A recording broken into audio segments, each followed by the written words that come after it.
Hello दोस्तों, स्वागत है आप सभी का आपके अपने चैनल गुरुमंत्र इंस्टीट्यूट पर। आज की इस वीडियो में हम बात करने वाले हैं एक सरकारी जॉब के बारे में जो निकली हुई है, जिसकी एप्लीकेशन डेट है यानी कि फॉर्म भरने की डेट 15/7/2024 है और इसकी लास्ट डेट है 5/8/2024। इसमें कोई भी पेपर होगा नहीं और आपको सरकारी जॉब मिल जाएगी। और इसमें छोटे मोटे नहीं, पूरे मिला के कितने 44,200, देखिए ये कितना लिखा हुआ है यहाँ पर, 44,228 पद हैं। जी हाँ, बिल्कुल सही सुन रहे हो, 44,228 पद हैं। जिसमें इंडियन पोस्ट, आपने देखा होगा भारतीय डाक लिखे हुए बहुत सारे ऑफिस हैं, तो भारतीय डाक या ग्रामीण डाक सेवक जीडीएस, इसमें रिक्वायरमेंट निकली हुई है, यानी कि 44,228 पोस्ट हैं। इंपोर्टेंट डेट्स की बात कर लीजिएगा। देखिए एप्लीकेशन कब से भरे जाएंगे, आपका 15/7/2024 से स्टार्ट है और इसकी लास्ट डेट कब है, 5/8/2024। ठीक है। पेमेंट का जो पेमेंट लास्ट तारीख, पेमेंट कब तक कर सकते हो इसका, 5/8/2024 तक। ठीक है। और इसका कोई वो नहीं है, कोई भी इसका पेपर नहीं होगा, सीधा आपके हाई स्कूल के नंबरों के आधार पर मेरिट बनेगी। ठीक है। अब देखिएगा फीस कितनी है। जनरल ओबीसी वालों के लिए 100 रुपया है। एससी एसटी और जो फिजिकल वाले हैं, यानी कि जो फिजिकल हैंडीकैप्ड जितने भी हैं, उनके लिए 0 फीस है, यानी फिजिकल हैंडीकैप्ड भी इसमें फॉर्म भर सकते हैं। ठीक है। आप आगे देखिएगा, इंडियन पोस्ट जीडीएस यानी ग्रामीण डाक सेवक, आपका देखिएगा एज जो काउंट है वो कब से होगी, 5/8/2024 से एज काउंट होगी। और कम से कम आपकी 18 साल उम्र होनी चाहिए और ज्यादा से ज्यादा 40 साल होनी चाहिए। ठीक है। एज रिलैक्सन आपको मिलेगा, यानी कि कैटेगरी के हिसाब से आपको 5 से 3 साल, 5 साल 2 साल की छूट मिलेगी एससी एसटी और ओबीसी वालों के लिए। अब देखिए यहाँ पे दे रखा है पूरा 44,000, कितने 44,228 पद हैं।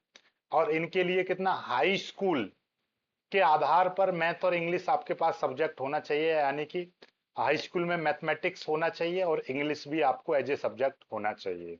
और मोस्टली हाई स्कूल में सभी के पास मोस्टली मैथ होता ही होता है।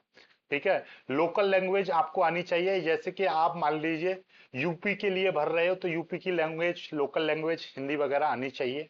ठीक है। तो देखिएगा अब ये प्रदेश वाइज यानी कि स्टेट वाइज आपका ये कैटेगराइज किया है। देखिएगा आपका लोकल लैंग्वेज, जैसे कि उत्तर प्रदेश है तो उत्तर प्रदेश की लोकल लैंग्वेज कितनी है, हिंदी है।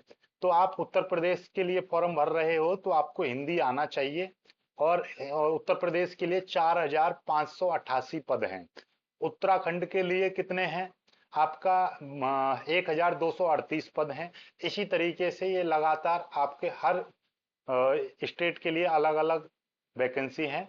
और इसमें मुझे लगता है कि सबसे ज्यादा देखिएगा ये सबसे ज्यादा मध्य प्रदेश के लिए 4,000 हैं, उत्तर प्रदेश के लिए 4,588 हैं, जबकि इसके लिए 4,011 हैं। तो सबसे ज्यादा उत्तर प्रदेश के लिए ही हैं।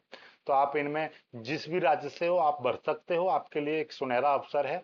यदि आपके नंबर अच्छे हैं और आप एक ऑफिस की नौकरी करना चाह रहे हो। ठीक है। इसमें भी संडे की छुट्टियां रहती हैं। आप एकदम बैंक की तरह, आजकल तो हर पोस्ट ऑफिस में एक बैंकिंग का डिपार्टमेंट है, तो आप वहां पर, इसमें भी 3-4 अलग अलग वो हैं। एक है पोस्ट मास्टर की, फिर है असिस्टेंट पोस्ट मास्टर की, और एक है डाक सेवक की। तो अलग अलग वैकेंसियां हैं। तो देखिएगा मैं यहाँ पर इनका नोटिफिकेशन आपको दिखा दे रहा हूँ। ये देखिएगा, मैंने अभी पढ़ा था। तो इसमें क्या क्या है ये देखिएगा। ये आपका फॉर्म रजिस्ट्रेशन और सबमिशन कब है, 15/7 से आप फॉर्म भर सकते हैं, 5/8 इसकी लास्ट डेट है। एडिट और करेक्शन आप करोगे तो वो 6/8 को होगा, 6/8 से 8 तारीख तक। अब इसमें देखिएगा 3 तरह की पोस्ट हैं। पहली है branch post master, BPM, branch post master. ठीक है। आगे देखिएगा, आगे एक है assistant branch post master, ABPM। फिर है आगे डाक सेवक। ये 3 वैकेंसियां, यानी 3 तरह के पद हैं इसमें। आप किसी के लिए भी अप्लाई कर सकते हो।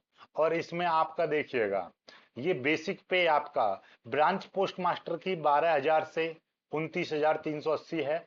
और असिस्टेंट ब्रांच पोस्ट मास्टर या डाक सेवक की 10,000 से 24,470। यानी कि इस पर बहुत सारे भत्ते भत्ता लगा लोगों के आपके, यानी कि आप डाक सेवक के लिए भी अप्लाई करते हो तो आपको इन हैंड शुरुआत में आपकी 25,000 के लगभग 22 से 25 हजार आपकी सैलरी हो जाएगी। बाकी हर साल आपके इंक्रीमेंट भाई सरकारी है, हर साल महंगाई भत्ता बढ़ता है, हर साल इंक्रीमेंट बढ़ते हैं, हर साल और भी बहुत सारे फंड आपके जुड़ते हैं, तो टोटल मिला के हर साल से सैलरी इंक्रीज होगी। तो आप चिंता ना करें, आपको इन हैंड लगभग लगभग 20 से 25 हजार आपको सैलरी मिलेगी ही मिलेगी। आगे देखिएगा, ये एससी और एसटी वालों के लिए 5 साल की छूट है, और ओबीसी वालों के लिए 3 साल की छूट है, और ईवीएस वालों के लिए कोई नहीं है। और जो पीडब्ल्यूडी यानी कि पर्सन विद डिसेबिलिटी वालों के लिए 10 साल की, person with disability with OBC 13 साल की। तो ये डिसेबिलिटी वालों के लिए भी छूट है, अलग अलग आपका। ठीक है ना। अदर क्वालिफिकेशन, आपको कंप्यूटर की नॉलेज आपको आनी चाहिए। ठीक है, नॉलेज ऑफ साइकिलिंग यानी साइकिल की नॉलेज आपको आनी चाहिए। ठीक है। और बाकी ये लाइवलीहुड यानी कि आपके थोड़ा सा कुल मिलाकर जनरल लैंग्वेज आपकी वो है, उससे संबंधित रहेगा, तो वो आपको आनी चाहिए। ठीक है। तो टोटल मिला के ये ही है, और इसमें कोई मतलब पेपर होगा नहीं आपका, तो आप इसको फॉर्म को भर सकते हो। और देखो सिलेक्शन प्रोसीजर, देखो ये लिख रहा सिलेक्शन क्राइटेरिया क्या है। Applicant will short listed by the basic of system generated merit list, यानी सिस्टम के द्वारा मेरिट लिस्ट जनरेट होगी। और मेरिट लिस्ट किस बेस पर प्रिपेयर की जाएगी, ये देखिएगा, हाई स्कूल के मार्क्स ऑफ ग्रेड पॉइंट के आधार पर, यानी कि देखिएगा secondary school examination of tenth, यानी टेंथ के नंबरों के आधार पर आपको देखी जाएगी, यानी मेरिट बनेगी। और भी कोई डाउट हो तो आप कमेंट जरूर कीजिएगा, इसका कोई पेपर नहीं होगा, आप इसको फॉर्म को जरूर भरिएगा। वीडियो को लाइक करके शेयर कीजिएगा।